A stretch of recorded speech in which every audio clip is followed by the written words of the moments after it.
Not every legend made it into the history books. There are countless warriors, rebels, queens, mystics, and spies that left a mark on history, only to get left out of it. At Lost Legends, we tell the stories of real people who shaped the world and vanished from it. Subscribe for epic tales of the most fascinating people that history left behind. In the 9th century, Eastern Europe was not a country. It was a crossroads, a wilderness of rivers and forest. War cries and winter, tribes ruled by no one but themselves, bound by feud, not flag. No cities, no kings, no borders, just blood and barter and the long memory of revenge. And into this came a man with no claim, no noble birth, no throne, no prophecy, just a name whispered along the river routes, a Viking, a stranger, a man from the north, where the sea was a god and survival a creed. His name was Rurik. He did not ride at the head of an army. He was not called by destiny. He arrived in a longship, quiet and weathered, a foreigner in a land already tired of war. But when the tribes turned to him, not as a conqueror but as a solution, he accepted. And what began as a hired peacekeeper would become something far stranger, because this man, who never asked to rule, who had no kingdom of his own, would leave behind a dynasty and the accidental beginnings of a nation.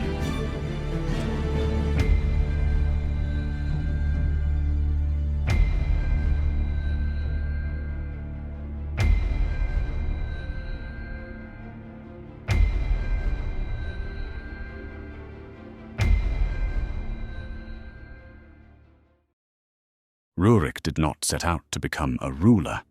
He was not born in a palace. He wore no crown, carried no prophecy. He was a foreigner, a sea wanderer, a man born in the cold fjords of the north, where power came not from bloodlines, but from blades. And yet, this man, this Viking, would become the seed of a nation. No one alive then called it Russia. In the 9th century, it wasn't even a country. It was a land without unity, without kings, without borders, a vast sprawl of forests and rivers, where Slavic, Finnic, and Baltic tribes lived in scattered settlements. They farmed, they fought, they traded, and they bled each other dry. These tribes were neighbors, but not allies. Their rivalries ran deep, feuds handed down like family heirlooms. Every village had its chief, every river its toll. There was no law, only custom. No peace, only pauses between wars. But there was something else here too, something that outsiders could see. Beneath the chaos, this land was rich. Furs, wax, honey, and slaves moved south toward the Black Sea, while silver and silk came back from Constantinople. The rivers that carved through the landscape weren't just natural wonders. They were highways, liquid roads connecting north to south, the Baltic to Byzantium.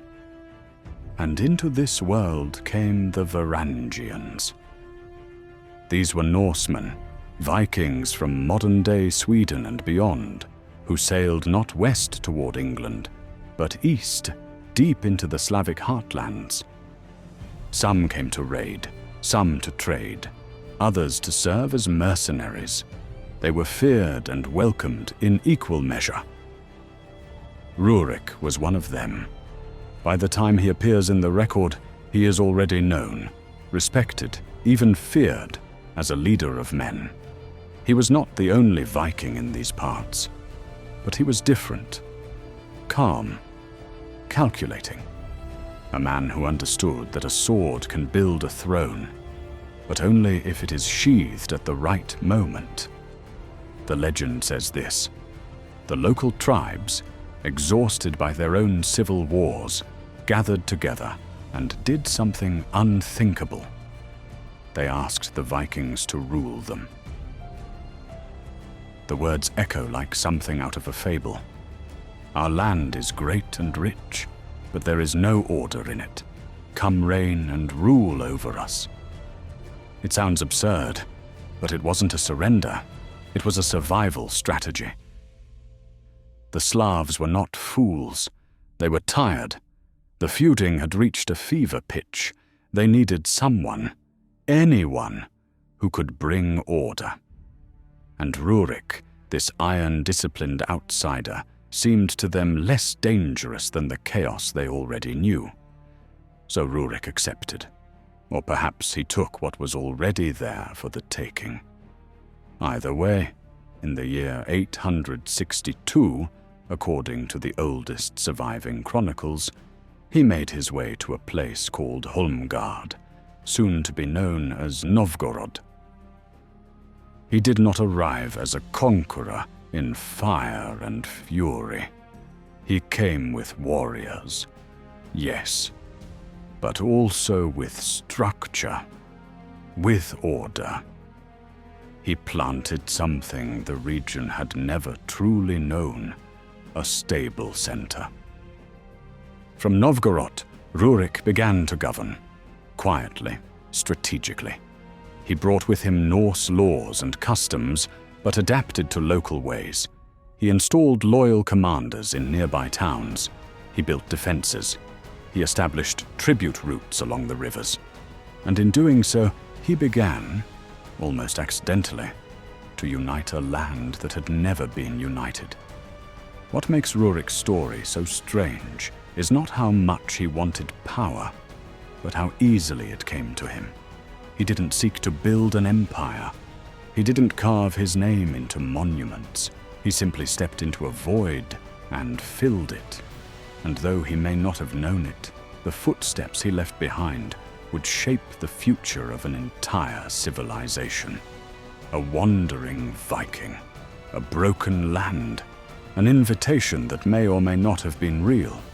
Whatever the truth, by the time the rivers froze and the forests fell silent that winter, the first sparks of a nation had already caught flame, and at the center of it all stood Rurik, a foreigner who had just become something more, a founder.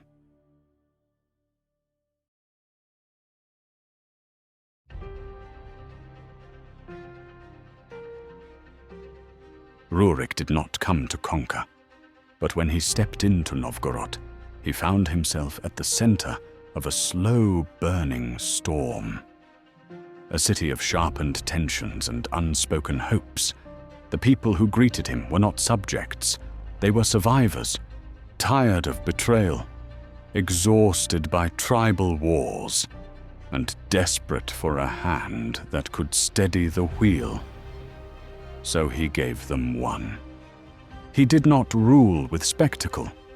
There were no triumphs, no coronations, no gilded proclamations.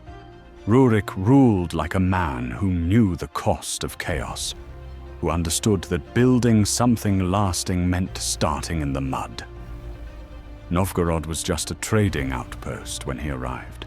Timber walls, muddy streets, smoke curling from low hearths. But it had potential. It sat on the Volkhov River, a vital artery between the Baltic Sea and the great inland lakes. Whoever held Novgorod controlled the first gate to the rivers of the south. Rurik fortified it, not just with walls, but with loyalty. He placed trusted Varangian captains in key positions, men bound to him not just by coin, but by shared exile. He instituted regular tribute, stabilized toll routes, and made sure merchants could travel without fearing an axe in the dark. What had been lawless became orderly. What had been feared became defended. And yet, his power was never absolute. He was still a foreigner in a land of shifting loyalties. To the Slavic tribes, he was a temporary answer to a permanent problem. To other Varangians, He was a chieftain gone soft, trading raids for diplomacy. But Rurik held his ground. He ruled like a stone in a river, silent, unmoving, letting the current rush around him, but shaping it just the same. Soon other settlements came under his sphere, towns like Ladoga and Izborsk, trade hubs that began to pay tribute not to distant warlords, but to Rurik's hand in Novgorod. He did not claim their lands by fire. He took them with patience, positioning, and presence.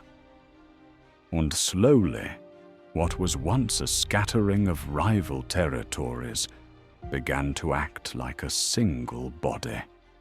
There was no name for it yet, no anthem, no seal, but something was forming, a pulse, a shape, a state, and Rurik, its reluctant father, began to see the outlines of something far greater than himself.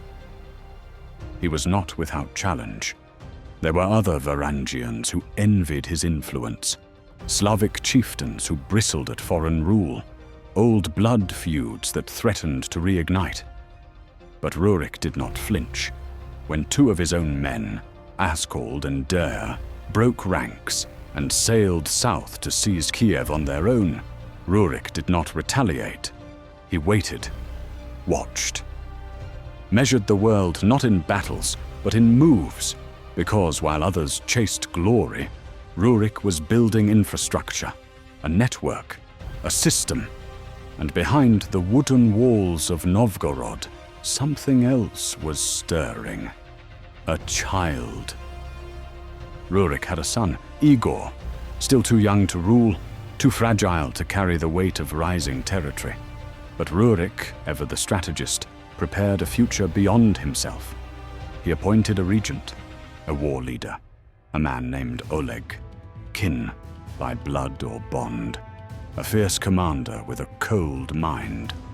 Oleg was not meant to replace Rurik, but to extend him, to carry the fire further down the rivers, to ensure that what had been built in the north didn't wither with its architect. And so, as Rurik's grip on life began to loosen, the foundation was already in place. He left no empire, but he left a plan. Oleg would later sail to Kiev. He would seize it from Askold and Dir, declare it the new heart of the realm, and weld Novgorod and Kiev into a single axis. He would name it the Rus, after the Norsemen who had come from across the sea. Some say the word itself came from the old Finnish for rowers, in honor of the men who pulled their ships up the rivers against the current, toward history. But none of that happened while Rurik still drew breath. Rurik's reign ended as it had begun, quietly, without fanfare, without conquest. Around the year 879, he died in Novgorod.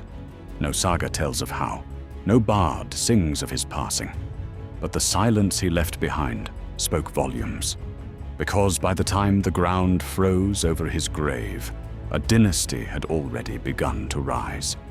His bloodline, his name, would echo through centuries.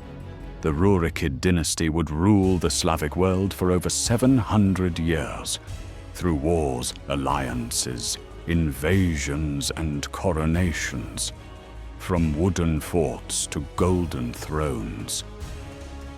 But the man himself remains something stranger than a founder. He didn't crown himself. He didn't expand for glory. He didn't build temples or inscribe his laws in stone. He simply arrived, held the line, created a center that others could gather around. And in doing so, he offered a broken land something it had never had before: continuity. And from that, slowly, painfully, civilization followed. Rurik was not a king. He was a still point in a turning world, and that was enough to change everything.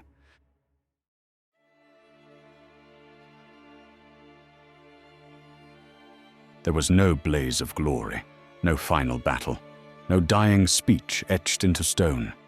When Rurik died, the world did not tremble, but something in it changed. The year was 879, or so the chronicles claim. The truth, as with so much in early history, is buried in silence. We don't know how he died, only that he was gone. Gone from the halls of Novgorod, gone from the rivers he once ruled, gone from the north that had reluctantly called him father. No funerary pyre, no throne left cold, just a name and a child. His son, Igor, was still too young to rule, too small to hold the reins of a land still fragile, still half-born. But Rurik had not left the future to chance. Before his death, he placed power in the hands of a man who could wield it, his kinsman, his captain, his cold-eyed extension, Oleg. And with Oleg, the seed began to sprout. Oleg took what Rurik had built and sharpened it. He sailed south, down the Dnieper River, toward the golden lands of opportunity, toward the city of Kiev, already a thriving trade center held by Rurik's former lieutenants, Askold and Der. Whether by ambush or diplomacy, Oleg took the city. Then, with a ruthless sense of destiny, he declared Kiev the new heart of power, a seat that would rule not just the north, but the path between two worlds, between the Varangian seas and the Byzantine court. A city on a river, yes, but also a city on a fulcrum. Novgorod and Kiev, two poles of a new gravity, and at the center of this turning world was a dead man's legacy. The Kievan Rus was born, not in Rurik's lifetime, but in his absence. His rule had been local, practical, almost accidental. But the dynasty that followed, his son, his son's son, and the long line after them, would use his name like a banner, a shield, a birthright. The Rurikids, princes, warlords, diplomats, some noble, others tyrants, but all claiming descent from the man who never claimed a throne. For more than 7 centuries, they would shape the fate of Eastern Europe. From the cold steppes of Novgorod to the cathedrals of Moscow, the Rurikid line would rule, until at last another dynasty would rise from their ashes, the Romanovs. But even they, in their hunger for legitimacy, would whisper his name, trace their roots to the north, to the rivers, to the Viking, to Rurik. And yet the man himself remained elusive. There are no portraits, no first-hand writings, no monuments commissioned in his time. Even the stories that survive come centuries later, passed down in fragments and fables, half legend, half shadow. Who was he, really? A conqueror in disguise? A warlord tempered by exile? A mercenary who stayed too long? Or simply a man who saw a broken world and chose to hold it together just long enough for someone else to take the next step? We may never know, because Rurik did not vanish in defeat. He did not disappear in glory. He dissolved into history, a quiet ending for a story still unfolding.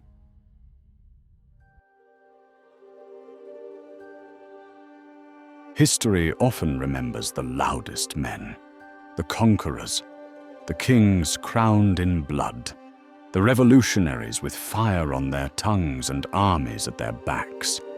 But Rurik was none of these. He left no great speeches, no manifestos, no grand declarations of nationhood. His rise was quiet, his reign modest, his death barely marked, and yet, from that silence came the beginning of a civilization. Today, Russia traces its roots back to him, not to a native-born prince or a Slavic warrior, but to a foreigner, a Viking, a man who stepped ashore not to rule, but to rest, and in doing so was handed the weight of a broken land. That weight became legacy. But what makes Rurik endure is not the empire that grew in his name. It's what his story reveals about how power begins. It doesn't always start with ambition. Sometimes it begins with absence, a vacuum, a need. And the one who answers that call, willing or not, can shape the world without ever meaning to. In Rurik's case, it was not fire that made him unforgettable, but steadiness. He came into a land where nothing held, no laws, no unity, no peace, and he held. That act, simple, unglamorous, unheroic, changed the course of a continent. And yet, he's been mostly forgotten, not erased but folded into myth, reduced to a name in an old chronicle, overshadowed by the men who came after, who fought louder and ruled longer. Even in his own legacy, he's a ghost, revered but unknown. Why? Because he didn't fit the story we like to tell. The story of kings and bloodlines, of ambition and empire. Rurik was too still, too strange, too quiet to become a hero. But heroes don't always build nations. Sometimes it takes a stranger, someone with no stake in the feud, no family to avenge, no tribal debt to repay. Someone who sees the land not as inheritance, but as possibility. That is the power of Rurik's story. It reminds us that some of history's greatest pivots come not from visionaries, but from steadiness, from those who step into chaos, not to conquer it, but to contain it. And that sometimes the most enduring legacies are left not by those who seek them, but by those who simply refuse to walk away. He didn't mean to found a nation, but he did. And from that accidental act, centuries would unfurl. And still, the rivers remember.